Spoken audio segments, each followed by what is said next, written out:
వెలుగు కృష్ణమూర్తి. నేనొక నిర్మాతని. సినిమా మీదున్న పిచ్చి ప్రేమతో నాకున్నదంతా అమ్మేసి ఈ సినిమా ప్రపంచంలోకి వచ్చాను.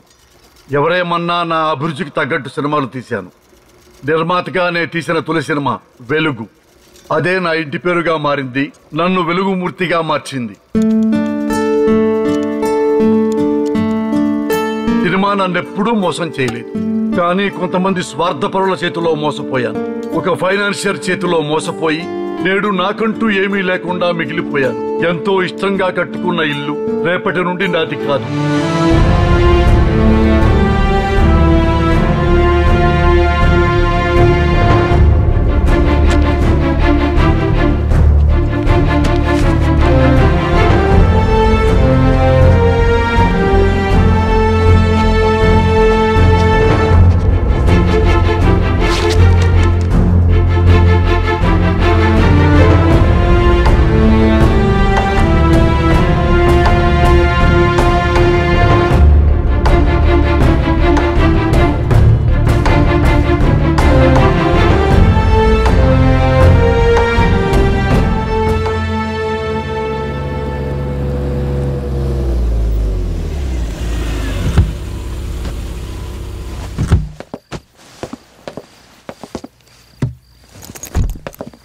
Thank you, Maddie.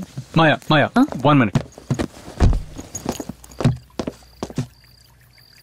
ఇంకెన్ని రోజులు ఇలా?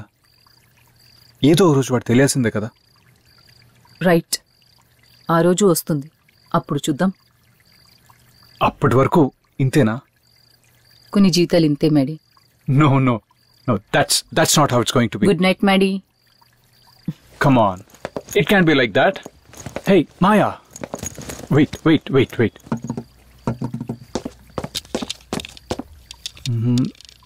Maya.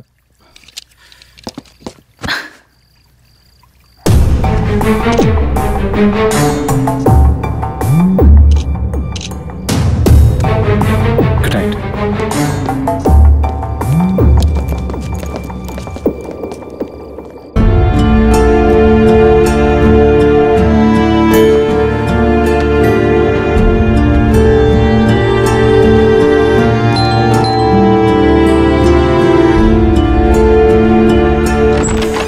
Parcel sir. Wrong address బాబు. సార్ మీరు ప్రొడ్యూసర్ వెల్కృష్ణమూర్తి గారు కదా? అవును బాబు. సార్ నేను దేవా సార్, దేవానంద్. మీ సినిమాలో చిన్న వేషం వేశాను సార్. నన్ను నేను ఫస్ట్ టైం స్క్రీన్ మీద చూసుకున్న సినిమా మీదే సార్. సార్ నా ఫస్ట్ రెమ్యునరేషన్ సార్. జాగ్రత్తగా దాచుకున్నాను సార్. నా జీవితంలో ఎప్పటికీ మర్చిపోలేను. తర్వాత నేను చాలా ప్రయత్నించాను సార్ ఆర్టిస్ట్గా, కానీ అవకాశం దొరకలేదు సార్. ఊరెళ్ళిపోదాం అనుకున్నాను సార్. అనుకోకుండా అప్పుడే టీవీలో మీ ఇంటర్వ్యూ చూశాను సార్. నేను ఇప్పటికీ మర్చిపోలేను సార్. మీరు తీసిన సినిమా ఆర్థికంగా నిలబడలేకపోయినా మీరు చెప్పిన మాట, జీవితం ఎప్పుడూ సవాళ్ళని విసురుతూనే ఉంటుంది. అవి ఎదిరించి నిలిచిన వాళ్ళే విజయం సాధిస్తారు. కానీ ప్రయత్నించి ఓడిన వాళ్ళకి సెకండ్ ఇన్నింగ్స్ ఉంటుంది. ఇంకా ప్రయత్నిస్తూనే ఉన్నాను సార్. మిమ్మల్ని ఇలా కలుసుకోవడం నాకు చాలా ఆనందంగా ఉంది సార్. సార్ ఎప్పుడు స్టార్ట్ చేస్తున్నారు సార్ మీ సెకండ్ ఇన్నింగ్స్? సార్ ఈసారి మీ సినిమాలో ఒక మంచి వేషం ఇప్పించండి సార్. గుడ్ నైట్, ఉంటాను సార్. Bye sir. బ్రతకడం కష్టమైనప్పుడు మన లైఫ్ మనకి ఓ గొంగళి పురుగులా కనిపిస్తుంది. చిరాకు పుట్టిస్తుంది, సరిపోవాలనిపిస్తుంది. కానీ కాస్త ఓపికతో సహనంతో ఉంటే మన జీవితం గొంగళి పురుగు నుండి అందమైన సీతాకోక చిలుకలా మారుతుంది.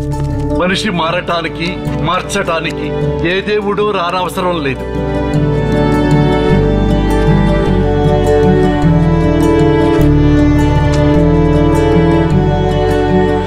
నేను చెప్పిన మాటల్ని నాకే గుర్తు చేసి ఒక డెలివరీ బాయ్ నా ప్రాణాన్ని కాపాడి నాకే దేవుడయ్యాడు. ఒకటి మాత్రం నిజం, కాలం పరీక్షిస్తుంది.